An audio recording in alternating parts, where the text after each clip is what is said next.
Yo, could y'all stop laughing at me, please? Y'all do know that I'm sensitive as a motherfucker. If this is how it starts. Yeah, you're going to walk out. What the fuck? See, that's the devil, nigga. I ain't going to walk out. See, he still got some Kill Tony in him. Yeah, a little bit. Yeah, he was born from that Kill Tony fucking vibe. He was a Kill Tonyer. He was a conspiracy to commit murder. I set it all up, actually. Yeah, he set it up. I set it all up. Yeah, I got Donnell. I called Tony. I was like, Tony, get Donnell on there and let's fucking roast him. Yeah, I don't. You know what? Let's roast him. He can't take it. He's sensitive. He's gonna walk out. Let's do it. You know what's so funny? You know what? The deepest thing about what you said was like, you have one voice, right? Yeah. You just used your troll voice. Oh yeah. Yo, you just used the voice that when motherfuckers comment, they use when they typing. This dude was washed up. This guy. Yeah, look, you even got your shoulders and everything. Dip down. Look, yo, you got a inner troll, nigga. This motherfucker ain't shit without Dave Chappelle, man. Oh! This motherfucker's. He's riding under. He's riding. He's living let me tell in you Dave something. Chappelle's. Let me tell you something. And I heard that before. That's all they're saying. And let me tell you, you troll ass motherfucker. I heard that before. I'm gonna answer you, troll. Somebody said, Donnell, you wouldn't be anything without the Chappelle Show. And do you know what I say to you motherfuckers? That the Chappelle Show wouldn't have been anything without me. Ooh. And I'm not saying that in no crazy way. To win a championship, and I'm not saying it cocky, you have to have the right team players. True. And Dave Chappelle is an example of not necessarily always having the right team players. Before the Chappelle Show, Dave had 11 pilots. That's why they named this company Pilot Boy. 11 opportunities at sitcoms, pilots, whatever, and it didn't make it. It wasn't that it wasn't good. It wasn't that he didn't believe it. It was just that the right team wasn't assembled. And then go back to the drawing board. You build the right team. You build the right team with Neil Brennan. You build a right team with Bill Burr. You build a right team with Brian, I forget his name. He's a writer for SNL. You build a right team with Keith Robinson. You build a right team with Michelle Armour, one of the executive producers. You build a right team with Rusty Cundiff, who directed. You build a right team with Bobcat Goldthwait. What's his name? Bobcat Goldthwait. Goldthwait. You build a right team with that. You build a right team with Bill Burr. You build a right team with Rich Voss. You build a right team with Charlie Murphy. You build a right team with the holla, holla, holla Anthony Berry motherfucker. You build a right team, and then you win championships. No doubt. You forgot your name. Huh? You forgot your name. I started with my man, and you build the right team with me. But how? Right? But I don't understand. But let me no. I want to say this because I like to. You know what? I'll answer the troll. I like that. Well, don't like it, but when people say that, I'm like this. You don't get it. Right. You don't get it. And the only reason, and I'll put it with that show in particular. When we did that show, nobody got a contract at the end of the year like Jay Farrell and Keenan and those guys where you say, and the newest member in cast. Nobody was ever a cast member. You was only as good as your last sketch.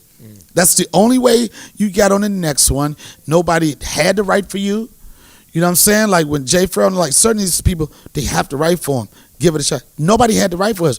You had to do your shit, and then you rip so hard that when they writing again, hey, guess what we thinking about? What about this? What about this? What about Donnell?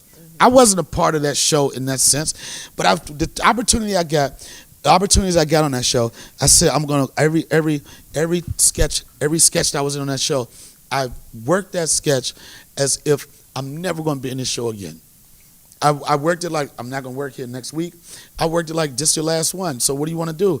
You want to bang that shit out, you know? So when people always say that, you know, like everybody contributed to the success of that show.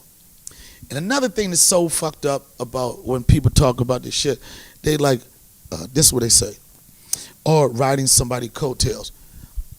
I'm sorry, I'm not gonna apologize, but it just so happened that one of the closest friends I've had in life just so happened to be one of the greatest comedians to ever do it. If he wasn't one of the greatest comedians to ever do it, guess what? He would still be one of my closest friends. Sorry that I happen to be aligned with greatness. Would he put you on if you weren't funny? What'd you say? And that's another thing. He wouldn't, right? That's another thing. That's another thing. Not No. You know what?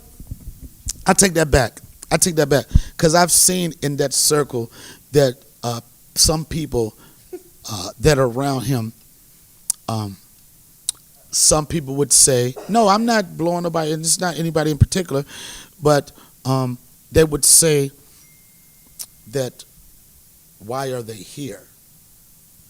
Right? Then David's the type of person, like, he sees things in people a lot of people don't see. He sees people when they're at a young point trying to find their voice. They know that he noticed something is good about them, but it might not be developed now. And sometimes he gives those people opportunities.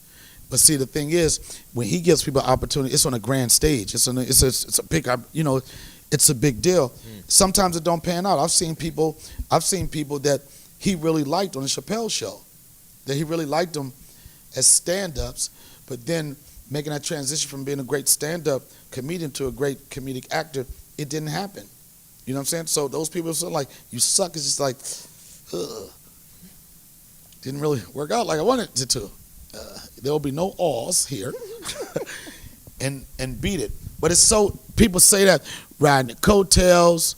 They say, if it wasn't. Here's another one, and I'm addressing trolls. And you're going to help me because you said there's people that can help you with your energy or find out what your real purpose is. Here's another one.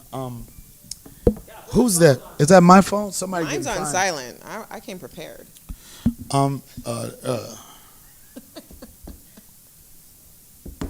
What was it? Was another one? God damn it! You ain't did. This is another one that really is interesting to me. What has he done since Chappelle's show? They got a website for that. No. The funny thing, they're like, what have you done since Chappelle's show? I was like, first off, motherfucker, what did I do before Chappelle's show? HBO's The Corner, 3 Emmys. HBO's The Wire, Law and Order. A lot of Emmys for The Wire too. Ricky Lake. The crazy thing about it was that when I first started, people didn't even know I was a stand-up comic. They thought I was a serious actor because all the work that I was getting, it was all on the dramatic side. You know, it wasn't until the Chappelle show that people saw, you know, the comedic side of me. And even though I was getting success in the acting world, I was like, I'm not going to be able to eat off this shit. You know what I mean? It's so hard to make it. What people don't understand is it's so hard to create a lifestyle just by acting.